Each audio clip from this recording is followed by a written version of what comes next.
Arsenal v Man United, November 1975. Out of all the stories I have heard and all the videos I have made, this one stands out, because you couldn't have two more different versions of events if you tried. Previous to this fixture, Man United claimed to have always been in the Arsenal North Bank. Indeed, when you see George Best score that wonderful goal at the North Bank end in 1969, you can see hundreds of United in the North Bank. But the subsequent years of video evidence isn't clear, so this argument goes on and on. So let's move to November 1975 and hear the stories from two firm members who were present. First, we have Arsenal Herd member Rod, who told us, November 1975, Arsenal v Manchester United at Highbury. Back then, this wasn't just football, it was tribal warfare. United were bringing a serious mob down from Manchester, plus their so-called Cockney Reds, London-based glory hunters we despise more than Spurs. At least Spurs supported their local team. These blokes lived in Holloway, Islington, Peckham, and still wore red scarves for a team 200 miles away. The Herd had a score to settle. We'd been watching their movements for weeks. Word was they'd try to get numbers in the clock end and make a show of it. Our plan was audacious and risky. We'd go undercover. A group of us, about 30 strong, would act like Cockney Reds, chanting, "United, United," inside the North Bank. The old Bill, thinking we were genuine away fans, would escort us into the away section. Then we'd launch into them from the inside. It worked perfectly. The coppers swallowed it whole, herding us into the clock end through the side gate. Some United lads even cheered when we arrived, thinking reinforcements had come. But as soon as we were in, the signal went up. First punch was thrown, then boots, bottles, whatever came to hand. Pandemonium. The United mob were no mugs. They pushed back hard. This wasn't some half-hearted handbag stuff. This was toe-to-toe in tight space, bodies crashing into wooden barriers, lads tumbling down the steps. A gap opened up, and for a moment they looked like they'd overwhelm us. Then we heard it. The roar from the North Bank. Clock end! Clock end! Do your job!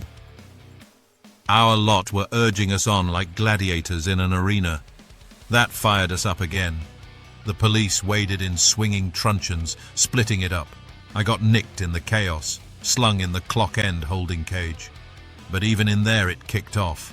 Arsenal and United going at it behind bars like animals. I came out with a court date and 200 hours community service. Not my proudest moment, but at the time it felt like a badge of honor.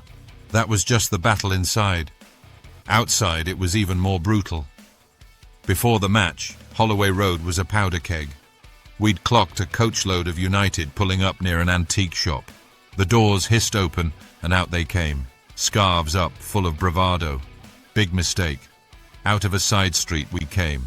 40 Arsenal Herd, silent until the very last second. Then we hit them like a wave. First thing to go were the coach windows. Not with bricks, but with anything we could grab. Wooden chairs, a side table. Even a big ornate mirror from the antique shop went through the glass. United scrambled to get back on board, some slipping on the pavement in their panic. The driver tried to pull away, but the road was blocked with bodies. I'll never forget the look of sheer terror on a couple of those lads' faces. They weren't the Red Army up north now. They were trapped in our manor. The shop owner came out screaming about his furniture, but no one was listening. By the time the police arrived, the coach was a wreck. Glass everywhere, furniture splintered in the road. United's Cockneys were either nursing cuts or hiding under seats. Back inside Highbury, the atmosphere was like nothing else. Every time United pushed forward on the pitch, the clock end erupted in abuse. And the North Bank? They were relentless, baiting the away end, singing about London Reds, letting them know this was Arsenal territory. After the final whistle, it was round 2.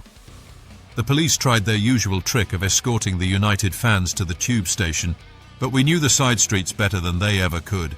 We split into smaller groups, darting between alleys, hitting them where the escort was weakest. One group of Cockney Reds got cornered near Gillespie Road. They tried to stand but were outnumbered. Scarves ripped, coats torn, blood on the pavement. The old Bill charged in again, but by then, the damage was done. That night, the pubs around Holloway were buzzing with stories. Everyone had a different version. Who they'd laid out, who'd taken a clump, how the coach windows exploded like fireworks. Some swore they'd seen United try to take the North Bank early on. Others said it was just their mob in the clock end. Didn't matter. What mattered was, we'd shown them, the Cockney Reds and the travelling Red Army, that Highbury was no place for them to swan about. For me, that day summed up the mid-70s at Arsenal. The herd weren't just defending our ground. We were sending a message. You could bring your numbers, your big reputation, your away day swagger, but if you stepped into our manor, you'd get the fight of your life. Looking back now, people might shake their heads, but at the time it was war, pure and simple. And November 75? That was one of the great battles. Man United Cockney Reds member Paul told us, back in the mid-70s, the Arsenal fixture was one of the most anticipated on our calendar. Not just because of the football, but because the battles, inside and outside, were guaranteed. November 75 was one of those days where it felt like London belonged to the Reds. We'd been talking for weeks about making a proper show of force at Highbury. The northern lads would pile down from Manchester on the early trains, but this one was really a Cockney Reds operation. There were hundreds of us in London in those days, born and bred Southerners, but with United in the blood, handed down from dads or uncles, or just caught the bug watching Best Law and Charlton in the 60s.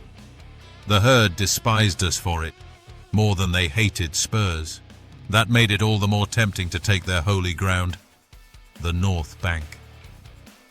We met up early in the morning, Holloway Road, King's Cross, a few scattered boozers where we'd arranged to gather. The trick was blending in, no colours, no obvious United gear, just the look and the walk that you couldn't quite disguise, but hoped the old Bill would ignore.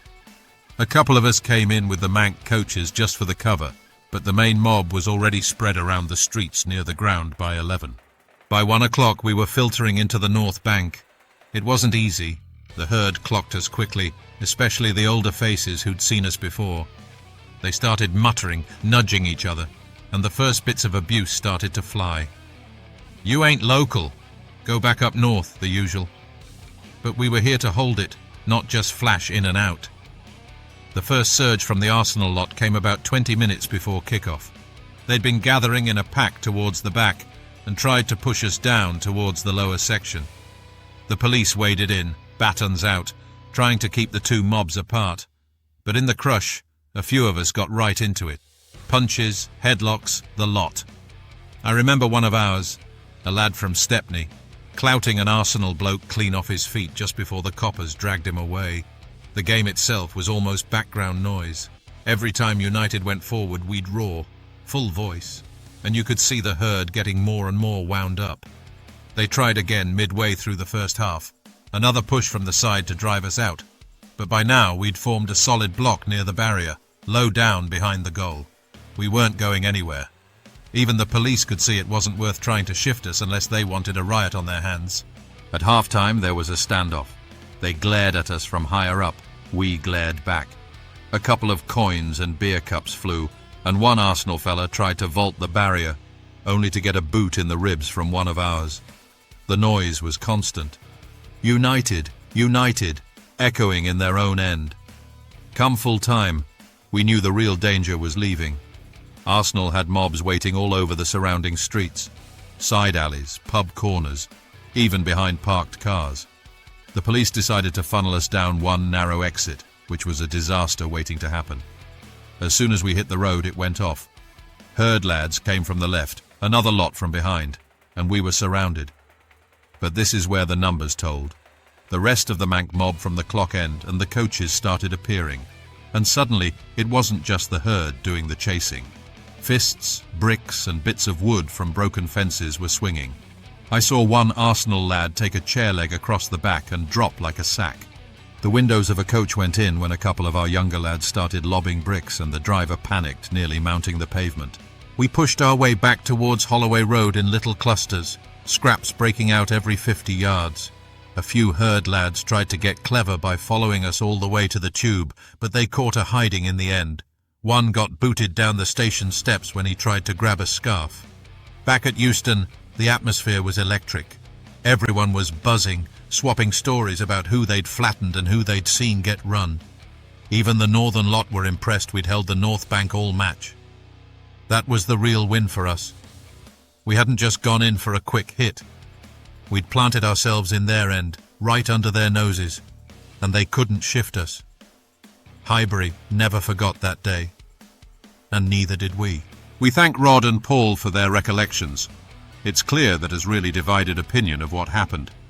So I did a bit of research on whether United have ever been in the North Bank.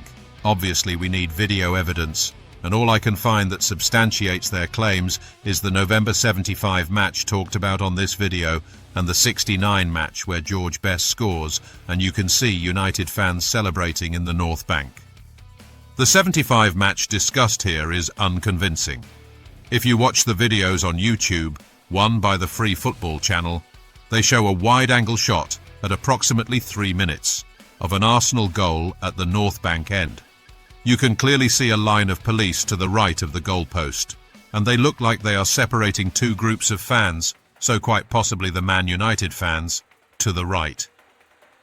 Then around 5 minutes, Arsenal scores their third, and again, a wide-angle shot suggests that some of those United fans appear to be celebrating, so again, strange, unless the police normally formed a line down the middle of the North Bank anyway, just for the Arsenal fans, which is unlikely.